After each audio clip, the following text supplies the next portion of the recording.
Bride agreed to a marriage of convenience, until the ruthless war duke proved it was anything but.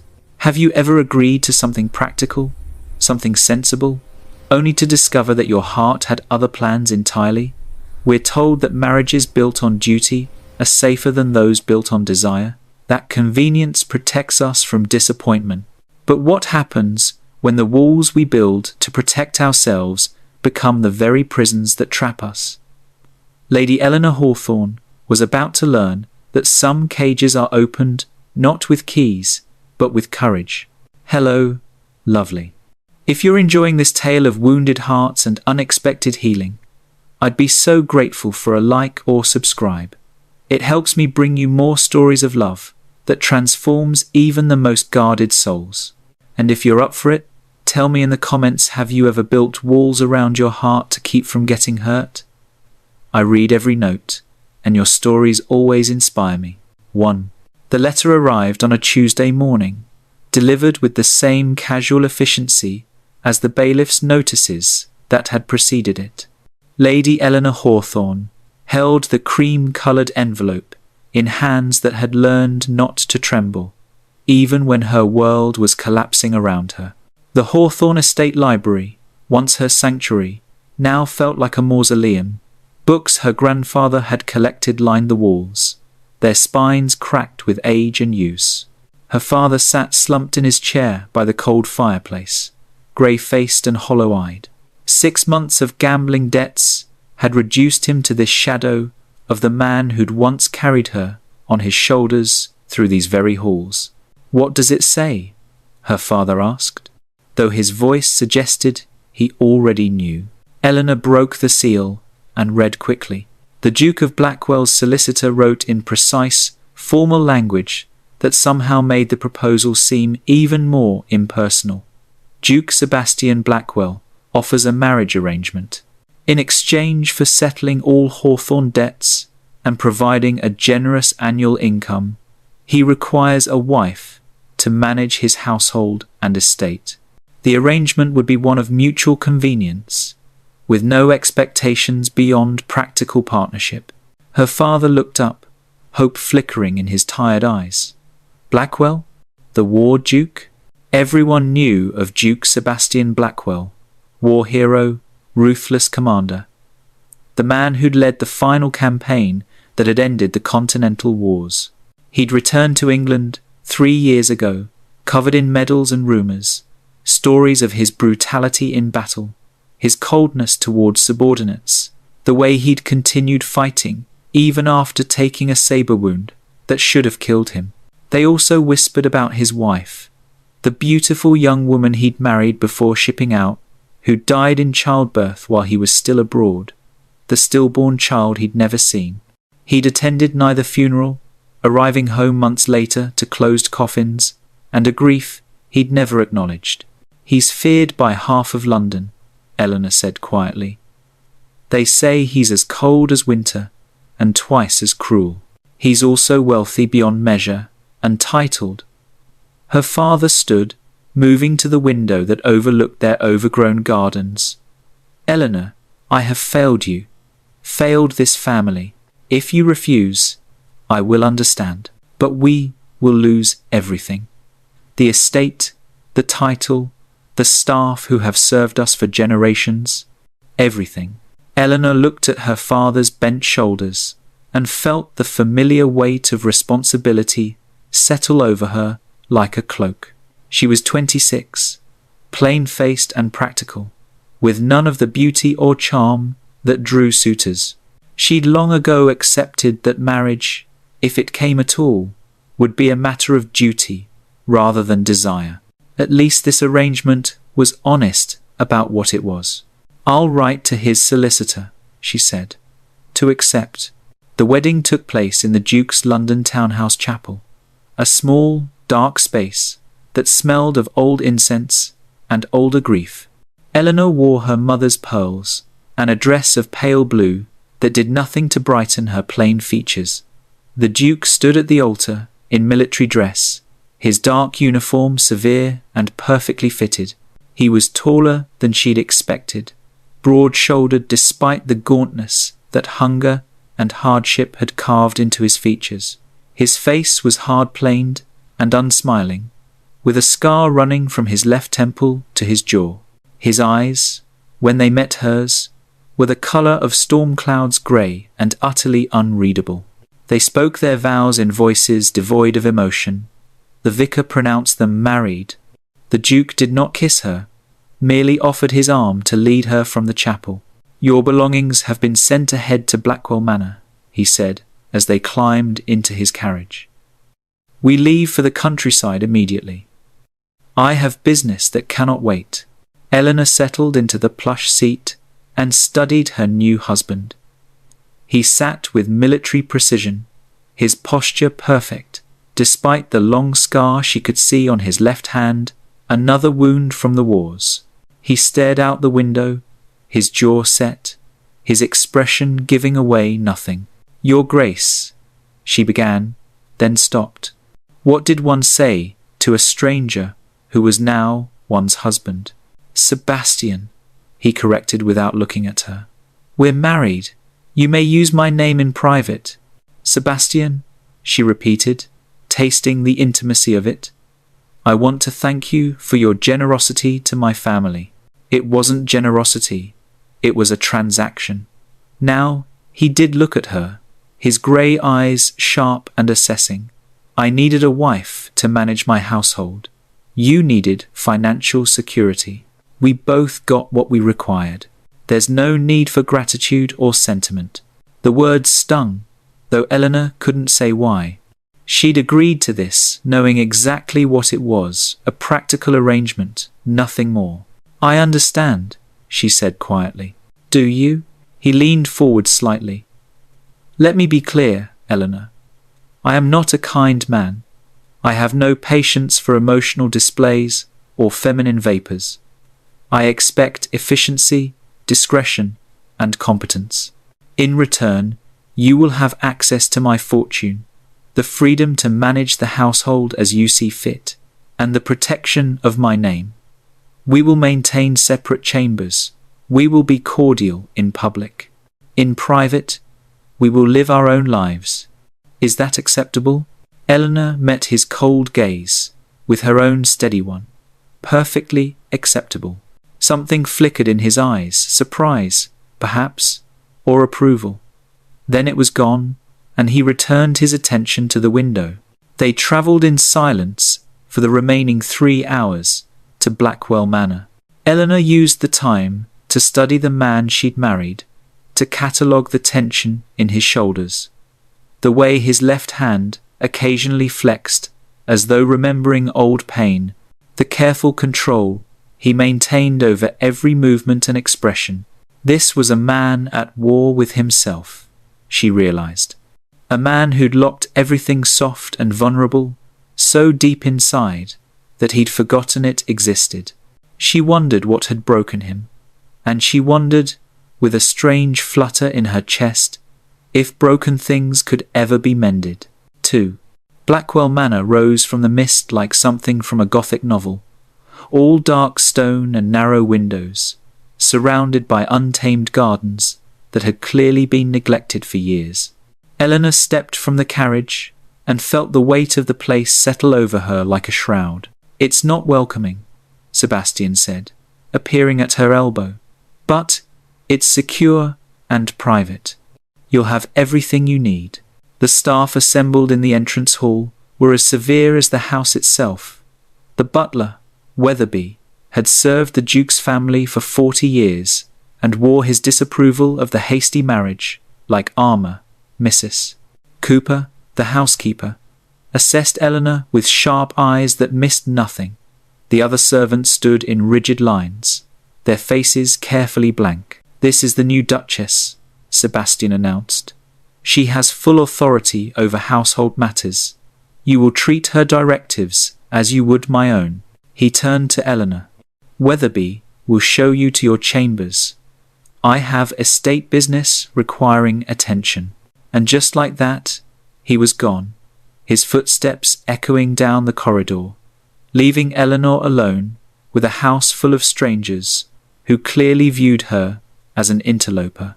The next weeks established a routine as rigid as military protocol. Eleanor rose at dawn and walked the estate, learning its rhythms and failures. The gardens were overgrown, the tenant cottages in disrepair, the household accounts a tangled mess that suggested years of neglect.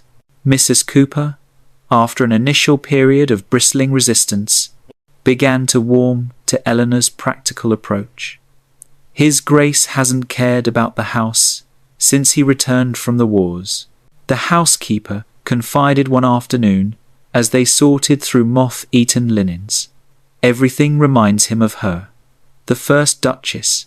He won't set foot in half the rooms. Eleanor looked up from the inventory list. Which rooms? The nursery, the morning room where she used to take tea. The rose garden was her favourite. Mrs. Cooper's weathered face softened. She was a lovely girl. Married him right before he shipped out. Barely 18. She died trying to give him an heir while he was fighting in France. Eleanor felt something twist in her chest. He never speaks of her. He doesn't speak of anything that matters, Your Grace. That's his way of surviving. Eleanor saw Sebastian only at dinner, formal affairs, where they sat at opposite ends of a table designed for 20. They discussed estate business with the detachment of business partners. She reported on household improvements. He updated her on tenant issues and agricultural yields. They were unfailingly polite, utterly distant, perfectly proper. But Eleanor noticed things. The way Sebastian's hand tightened on his wineglass when she mentioned visiting the tenant families. The tightness around his eyes when he read reports from the War Office. The nightmares that woke him, she could hear his shouts through the thick walls that separated their chambers, could hear him pacing afterward, never calling for help or comfort. He was drowning, she realized. Drowning in memories and grief and trauma he refused to acknowledge. One evening, 6 weeks into their marriage, Eleanor made a decision. Instead of retiring to her chambers after dinner, she followed Sebastian to his study. He looked up in surprise when she entered without knocking. "Is something wrong?" "I need to discuss the rose garden," she said, settling into the chair across from his desk. "It's completely overgrown. I'd like to restore it." His expression shuttered immediately. "No. The tenants say it was once the finest garden in the county. It seems a shame to let it die." I said no. His voice was hard, brooking no argument. "Leave it alone." "Why?" Eleanor leaned forward. "Sebastian, half this house is closed up like a tomb." The staff whisper in corners. "You lock yourself away in here every night. This isn't living. This is existing in a mausoleum of your own making." He stood abruptly, his chair scraping against the floor. "You overstep, madam." "Do I?" Eleanor rose to face him. "I'm your wife. Perhaps not in any meaningful sense, but I'm here. I see you. And I see a man who's so afraid of feeling anything that he's buried himself alive." The silence that followed was explosive. Sebastian's jaw worked, his hands clenched at his sides. For a moment, Eleanor thought he might order her from the room, from the house, from his life entirely. Instead, he turned away, bracing his hands on the desk. "You know nothing about what I've endured." "Then tell me," Eleanor said softly. "Tell me why you've locked yourself away. Tell me why you flinch when I mention the rose garden. Tell me something real, Sebastian. Because this half-life we're living isn't a marriage. It's two people hiding from each other under the same roof." "You agreed to this arrangement," he said, his voice rough. "You knew what it was." "I did," Eleanor acknowledged. "But I didn't agree to watch you suffer in silence. I didn't agree to be a stranger in your house. I thought I could live with distance and duty, but I find I cannot. Not anymore." Sebastian remained motionless, his back to her, every line of his body rigid with tension. When he finally spoke, his voice was barely above a whisper. The rose garden was where I proposed to her. Charlotte. We were 19. I left for the war 3 days after the wedding. He paused, his shoulders dropping. I never saw her again, not alive. When I returned, they'd already buried her. Buried them both, my wife and my child, gone like they'd never existed, and I wasn't there. I was off being a hero while they died alone. Eleanor's breath caught.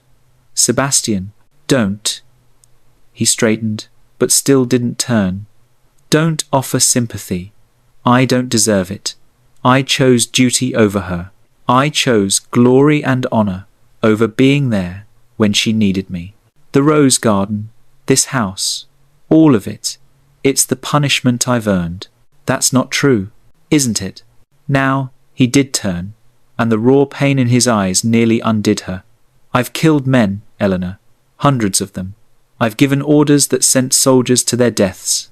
I've done things in battle that would horrify you. And while I was doing all of that, my wife was dying in agony, calling for me, and I wasn't there.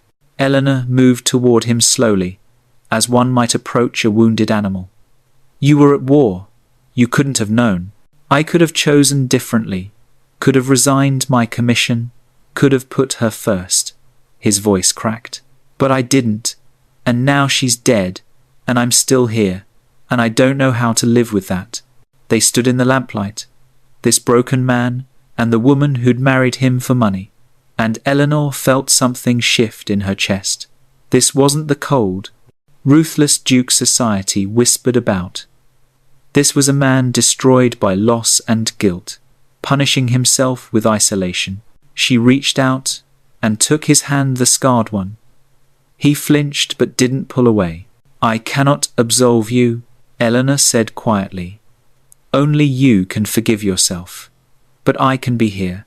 I can listen. I can shoulder some of this burden you carry alone, if you'll let me. Sebastian stared at their joined hands, his expression unreadable.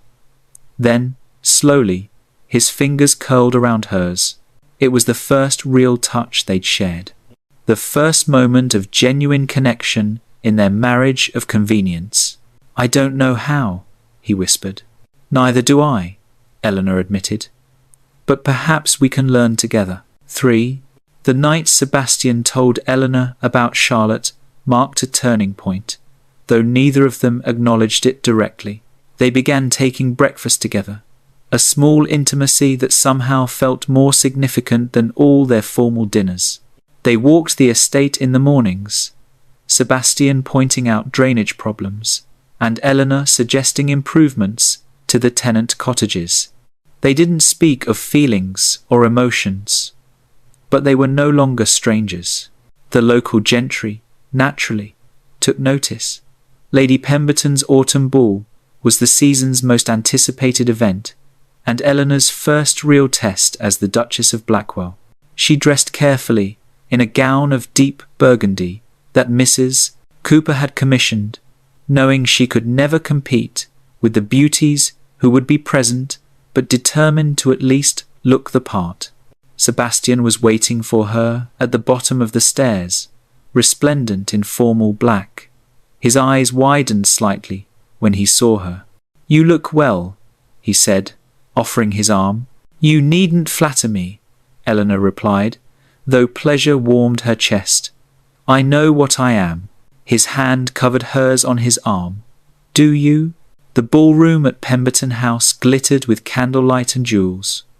Eleanor felt every eye turn toward them as they were announced. She heard the whispers, the second Duchess, the marriage of convenience, the plain wife purchased to manage his household. She held her head high and smiled. The evening progressed with the usual rituals of society. Eleanor made polite conversation, accepted congratulations on her marriage, and endured the subtle condescension of women who pitied her loveless match.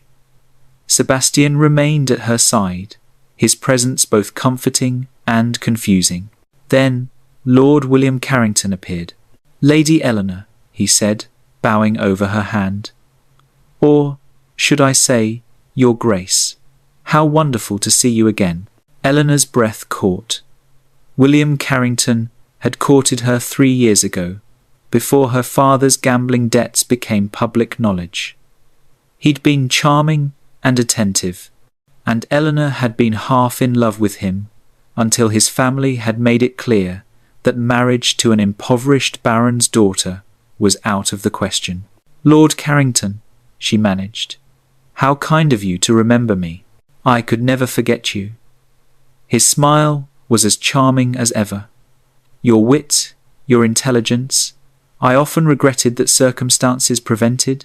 "Well," he glanced at Sebastian, who was watching the exchange with an unreadable expression, "I see you've done quite well for yourself."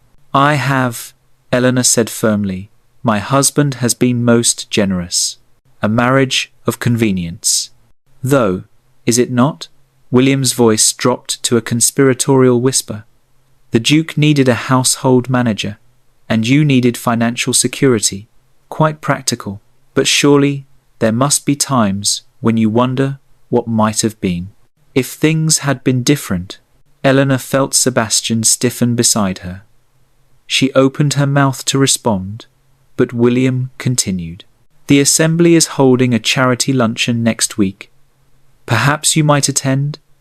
We could catch up properly. Reminisce about old times."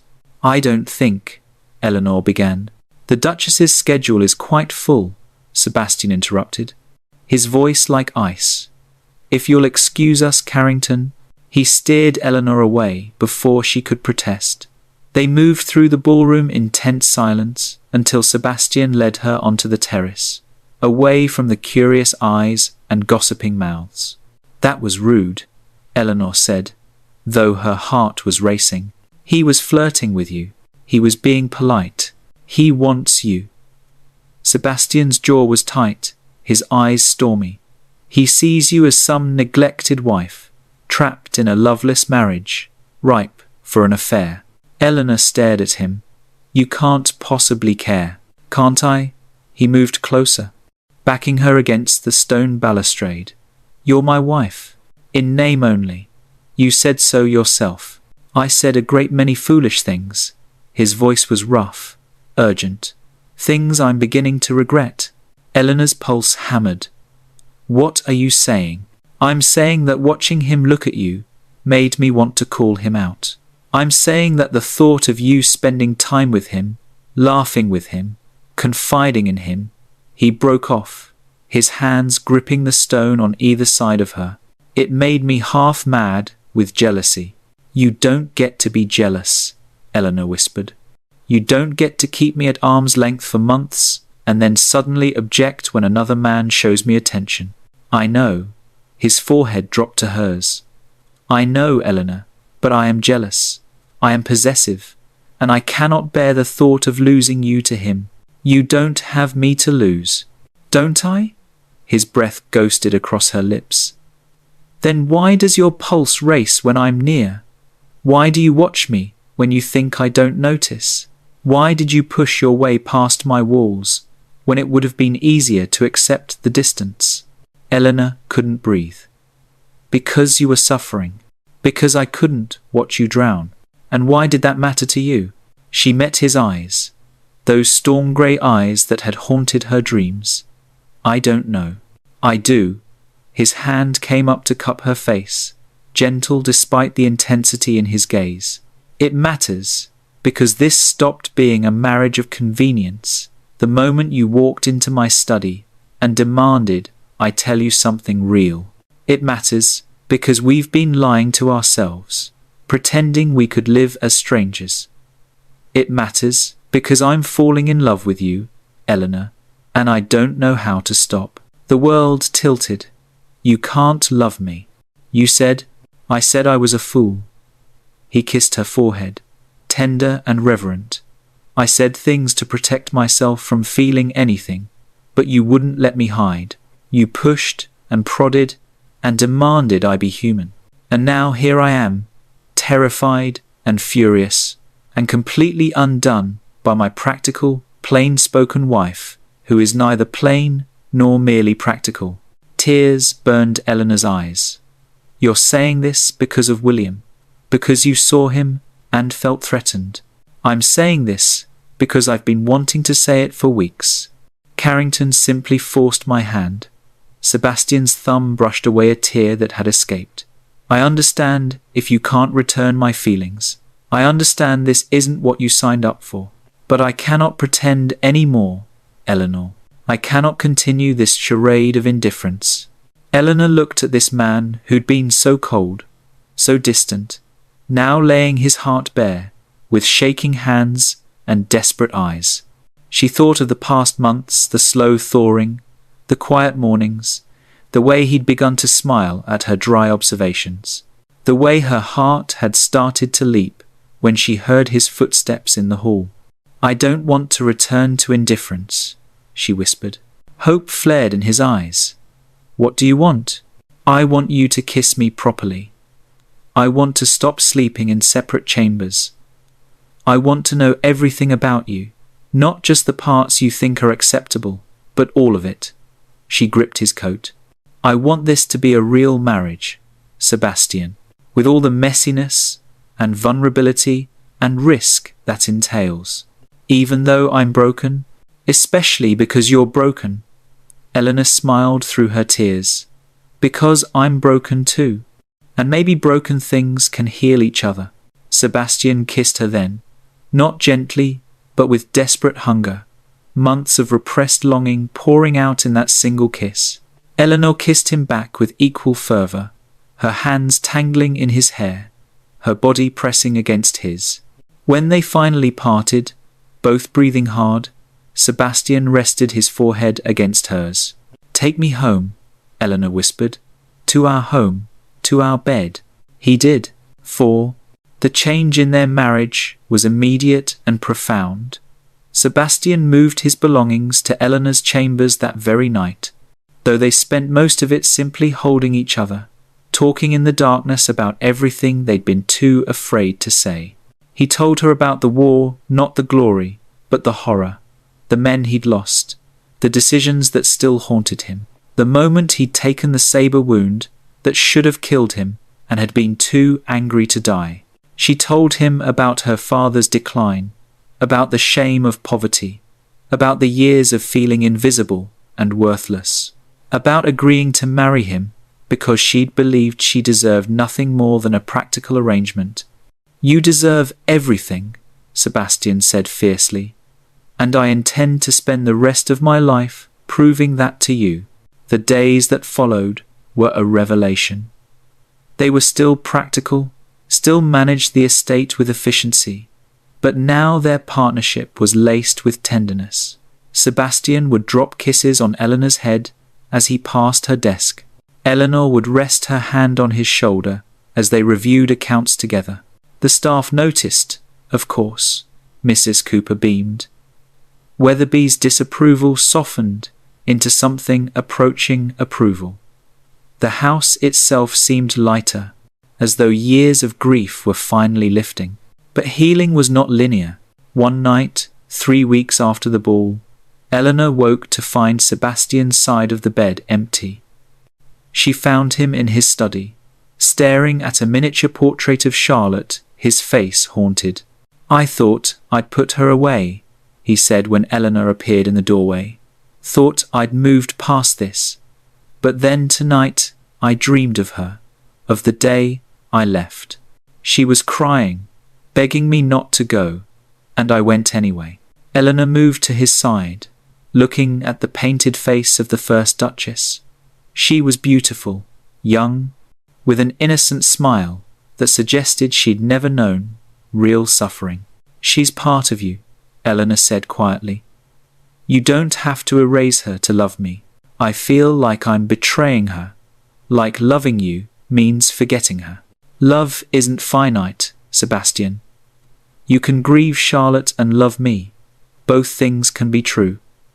Eleanor took his hand. I'm not asking you to forget her or stop carrying guilt for what happened. I'm just asking you to also let yourself be happy, to let yourself live. He looked at her, his eyes wet. How did I get so lucky? To find you after everything? We found each other, Eleanor corrected. Two broken people who learn to heal together. Sebastian pulled her into his lap, burying his face in her neck. I want to restore the rose garden, he said against her skin, for Charlotte and for us. A way of honouring the past while building the future. I think that's beautiful. They sat together in the lamplight, holding each other through the grief and the love and everything in between. The War Office letter arrived on a grey morning in late autumn. Eleanor found Sebastian in his study, the unopened envelope in his hand, his face ashen. They want me back, he said without preamble. There's been an uprising in the colonies. They need experienced commanders. Eleanor felt the bottom drop out of her world. No, it's not a request. It's a summons. He looked at her with anguish in his eyes.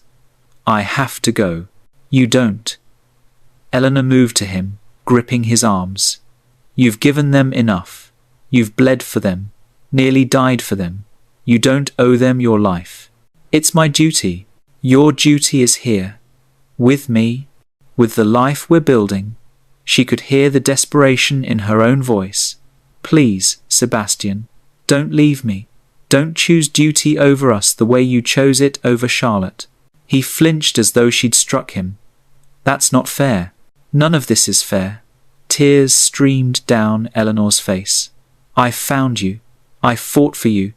I pulled you out of grief and guilt and convinced you to live again. And now they want to send you back to die? I won't die. You can't promise that. Charlotte thought you'd come home safely too. The silence that followed was terrible. Sebastian stared at the letter, then at Eleanor, then at the window overlooking the rose garden they'd been restoring together. If I refuse, he said slowly, they'll strip my title, call me a coward, destroy my reputation. I don't care about your title or reputation. I care about you. Eleanor cupped his face, forcing him to meet her eyes. I love you, Sebastian Blackwell. Not the War Duke, not the hero, not the title. You. The man who has nightmares and guilt and trauma. The man who's learning to smile again. The man who holds me at night and whispers that I'm beautiful even though we both know I'm not. You are beautiful, he said fiercely. The most beautiful thing in my life. Then stay. Choose me. Choose us. Choose life over duty for once. Sebastian closed his eyes, the letter crumpling in his fist. When he opened them again, there was resolution there, and fear and love. I'll write to them, he said. I'll resign my commission. Let them call me what they will. Eleanor threw her arms around him, sobbing with relief. Sebastian held her tight, his own tears falling into her hair. I choose you, he whispered. I choose us. I choose life. 5. The scandal was immediate and vicious. The War Office made sure of it. Within days, every gossip sheet in London carried the story. The War Duke refuses duty, chooses wife over country, coward hiding behind domestic comforts. Some old friends cut them. Some invitations stopped coming. Lord Pemberton pointedly ignored Sebastian at church, but others surprised them. Lord Whitmore, an elderly general, came to call and shook Sebastian's hand. A man who's given what you have doesn't owe anyone more blood, he said firmly. Anyone who says otherwise never fought a real battle. Lady Pemberton defied her husband and invited Eleanor to tea, where she confessed that she'd spent 30 years wishing her own husband had chosen her over his military career. And slowly, gradually, the tide turned. Young officers began refusing dangerous postings, citing the Duke's example. Wives whose husbands had died in foreign wars spoke out about the cost of endless duty. The War Office, embarrassed by the attention, stopped their smear campaign. Sebastian and Eleanor weathered the storm together. They finished restoring the rose garden, planting new varieties alongside Charlotte's favourites. They opened the nursery, and began planning for children of their own. They learned to navigate Sebastian's nightmares and Eleanor's moments of insecurity. They built a life messy, imperfect, real.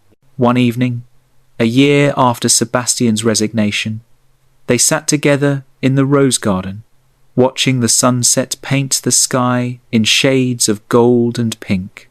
Eleanor rested against Sebastian's chest, his arms wrapped around her, their fingers intertwined. "Do you regret it?" she asked. "Choosing me over duty?" Sebastian kissed the top of her head. "Not for one moment. You saved my life, Eleanor. Not from the war, but from myself. From the prison I'd built out of guilt and duty and fear." "We saved each other," Eleanor corrected. "I was drowning in invisibility. You made me seen." "You were always visible to me," Sebastian said.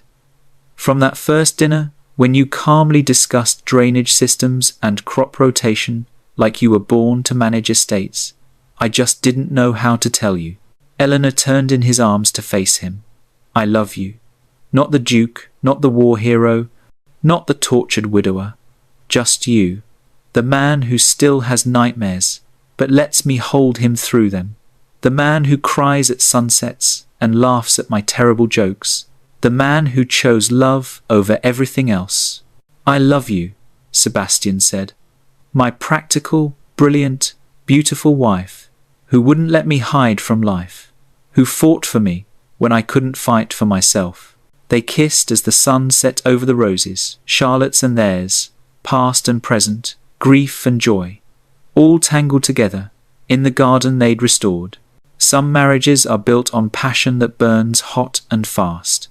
Others are built on practical foundations of duty and convenience.